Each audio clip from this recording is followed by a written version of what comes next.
En una sala con temperatura controlada de la Biblioteca Beinecke de la Universidad de Yale, hay un libro catalogado como MS468. 102 hojas de vitela, piel de becerro raspada, curtida y cocida, 240 páginas, algunas tan grandes que se despliegan como un mapa hasta 6 veces su tamaño. Tinta verde, marrón, roja, azul, y ni una sola persona viva ni una sola persona muerta de la que tengamos registro ha conseguido leer una palabra de lo que está escrito dentro. Este es el manuscrito Voynich.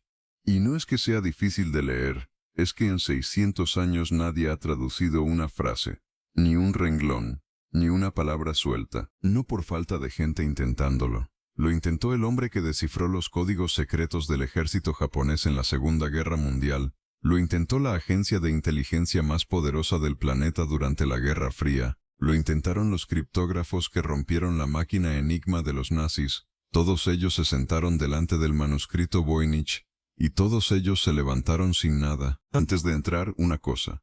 Si los misterios que la ciencia ha confirmado que no tienen explicación te mantienen despierto, suscríbete ahora. En este canal abrimos uno cada semana. Y este es posiblemente el objeto más estudiado y menos comprendido de toda la historia de la escritura. Porque lo verdaderamente inquietante del Voynich no es que esté en clave, es que cuando los ordenadores analizan el texto, este se comporta exactamente como un idioma real. Cumple las mismas leyes matemáticas que el español, el latín o el árabe. Parece un idioma, suena como un idioma, se mide como un idioma, solo que no es ningún idioma que haya existido jamás sobre la Tierra. Empecemos por lo único que en este caso es terreno firme, el objeto físico. El manuscrito Voynich está en la Biblioteca Beinecke de Yale desde 1969, bajo el número de catálogo MS48. Cualquiera puede verlo, hoy mismo, gratis. Yale subió la digitalización completa en alta resolución a Internet. No hay nada oculto en el sentido literal. Está ahí, página por página, para que el mundo entero lo mire. Y el mundo entero lo mira sin entender nada. Durante mucho tiempo, la gran pregunta fue la más básica de todas. ¿De cuándo es este libro? Porque si supiéramos su edad, sabríamos al menos en qué mundo buscar a su autor. En 2009, un equipo del Departamento de Física de la Universidad de Arizona, dirigido por el Dr. Greg Huggins, recortó 4 fragmentos diminutos de 4 hojas distintas del manuscrito. Los sometió a datación por carbono 14. Te explico qué es eso en una frase. Todo ser vivo absorbe una forma de carbono mientras está vivo, y cuando muere, ese carbono empieza a desintegrarse a un ritmo constante y conocido.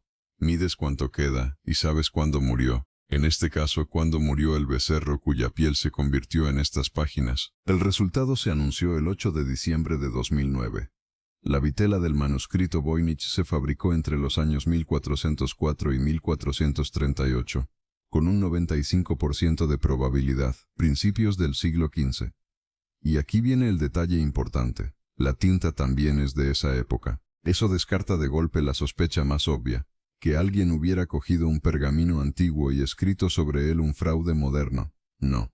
La piel y la tinta nacieron juntas, hace 600 años. Esa fecha hizo algo más que situar el libro en el tiempo. Mató a un sospechoso. Durante siglos el candidato favorito autor del Voynich fue Roger Bacon, un fraile y filósofo inglés del siglo XIII famoso por su interés en lo oculto. Era una historia preciosa, solo tenía un problema. Roger Bacon murió en 1292. El pergamino se fabricó como mínimo 112 años después de que lo enterraran. Un muerto no escribe sobre la piel de un animal que todavía no había nacido. Bacon quedó descartado para siempre. Y aquí dejo plantada la primera pregunta, que tardaré un rato en responder.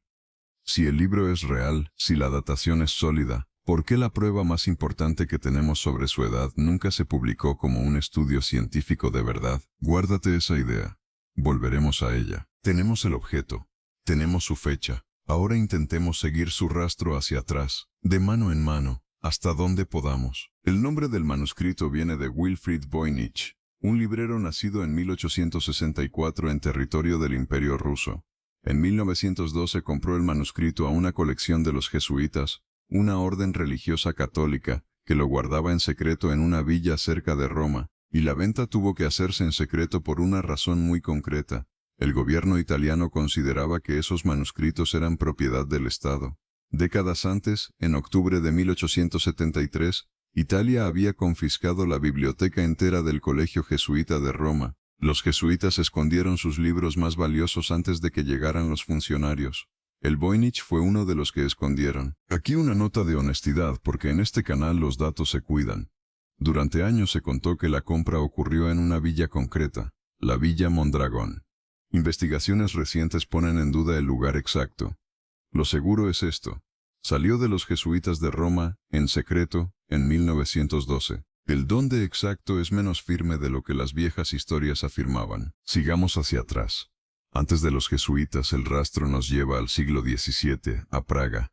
Y aquí aparece la pieza más jugosa de toda la cadena, y también la más resbaladiza. En 1666, un hombre llamado Johannes Marcus Marci, rector de la Universidad de Praga, envió el manuscrito a un sabio jesuita, Athanasius Kircher, con una carta. En esa carta Marci cuenta algo que le había contado un amigo ya fallecido, y lo que le había contado el amigo era esto, que el emperador Rodolfo II de Habsburgo, uno de los hombres más poderosos de Europa, había pagado por este libro 600 ducados. 600 ducados de oro equivalen a unos 2 kilos de oro puro, por un libro que no podía leer. Mira lo que acaba de pasar con ese dato. Marci, en 1666, escribe lo que un amigo muerto le dijo que el emperador creía. Es información de tercera mano. Un hombre que cita a otro hombre que citaba a un emperador. Es el testimonio más potente que tenemos sobre el origen del manuscrito, y es, al mismo tiempo, un rumor escrito sobre la palabra de un muerto. Si ese hilo se rompe, no nos queda absolutamente ninguna prueba directa de quién hizo este libro, ni para quién, ni por qué. Y ahora, el agujero. El testimonio escrito más antiguo que existe sobre el manuscrito Voynich es una carta de un alquimista de Praga llamado George Baresch, de alrededor del año 1637. Esa es la primera vez en toda la historia documentada que alguien menciona, por escrito, que este libro existe. Haz la cuenta conmigo.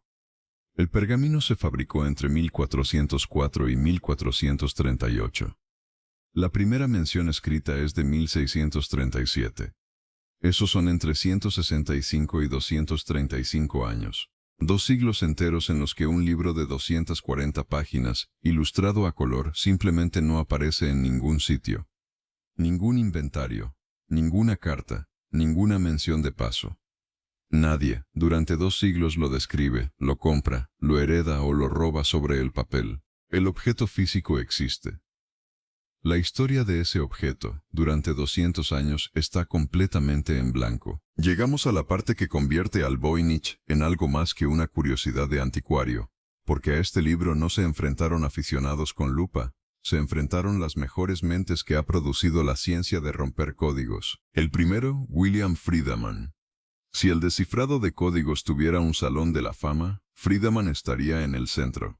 Fue el hombre cuyo equipo rompió el sistema de cifrado del ejército japonés en la Segunda Guerra Mundial, una hazaña que ayudó a ganar la guerra en el Pacífico. En los años 40, Friedemann montó un grupo de estudio dedicado solo al Voynich.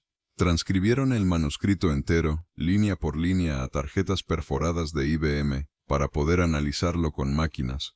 Friedemann trabajó en este libro durante décadas. Murió sin descifrarlo. Su conclusión final, después de toda una vida, fue prácticamente una rendición. Al otro lado del Atlántico, el brigadier John Tilghman, una leyenda de la inteligencia británica, el mismo organismo que rompió la máquina enigma de los nazis, también se sentó con el Voynich. También fracasó. Y luego está la propia Agencia de Seguridad Nacional de Estados Unidos, la NSA, la agencia que escucha al mundo.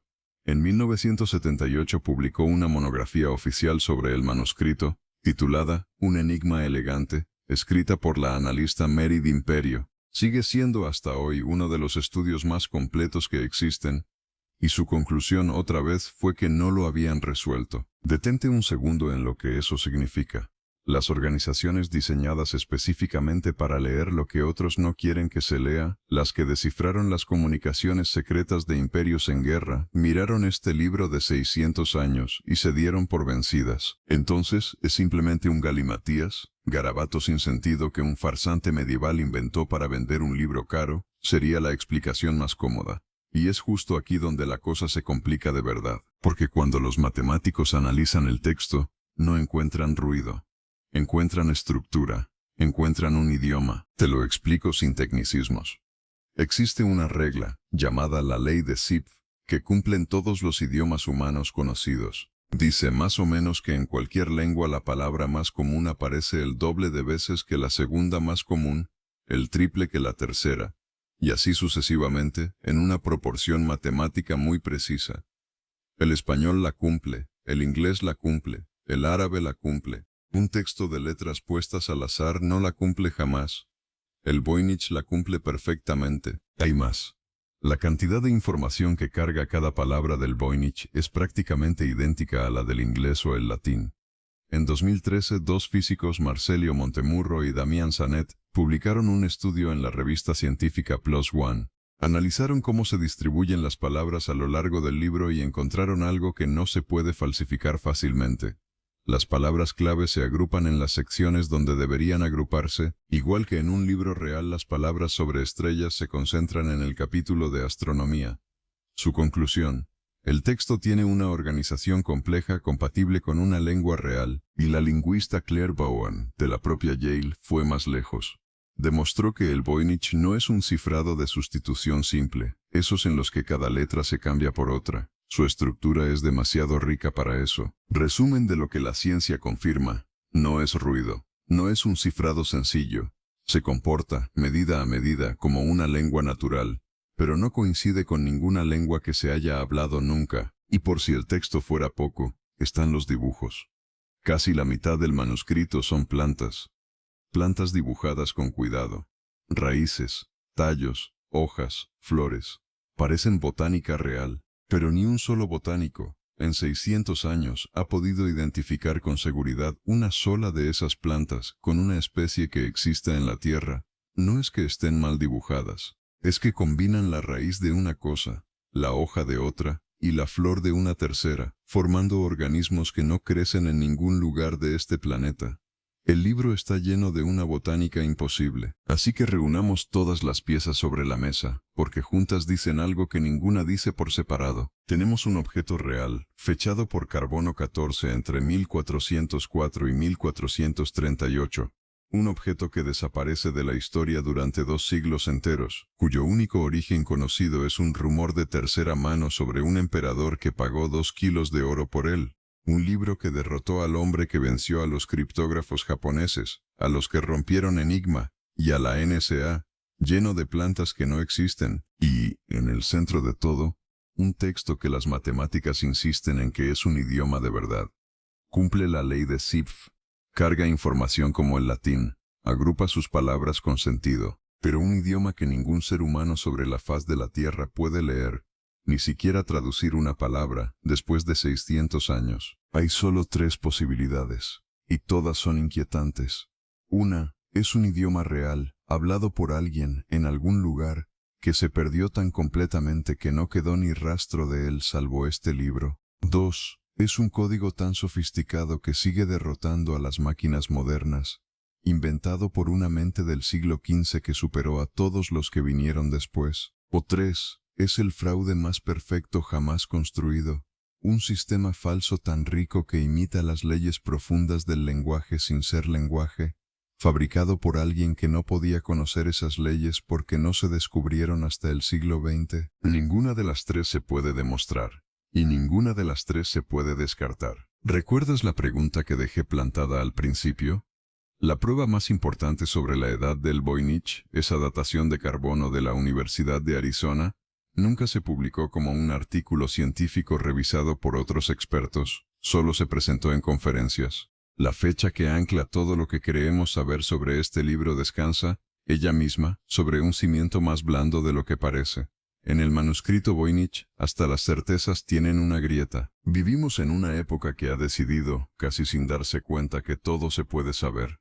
Que con suficientes datos, suficientes ordenadores y suficiente tiempo, ningún secreto sobrevive. Y luego existe un libro de 240 páginas, abierto, digitalizado, gratis, mirado por millones de ojos y por las máquinas más potentes jamás construidas. Un libro que no esconde nada. Está todo ahí a plena luz y se ríe de nosotros. Quizá esa sea la verdadera lección del manuscrito Voynich. No que existan cosas ocultas, sino que existen cosas que están completamente a la vista y que aún así no podemos entender. Alguien hace 600 años se sentó durante meses, tal vez años, a llenar de sentido cada una de estas páginas. Sabía exactamente qué estaba escribiendo. Y se llevó ese sentido a la tumba con un silencio tan perfecto que sigue intacto hoy. Si has llegado hasta aquí, ya formas parte de la única conversación honesta posible sobre este libro, la de quienes admiten que no se sabe. Déjame en los comentarios cuál de las 3 posibilidades crees tú: idioma perdido, código perfecto o el fraude más brillante de la historia. Leo todas las respuestas. Y suscríbete, porque la próxima semana abrimos otra bóveda.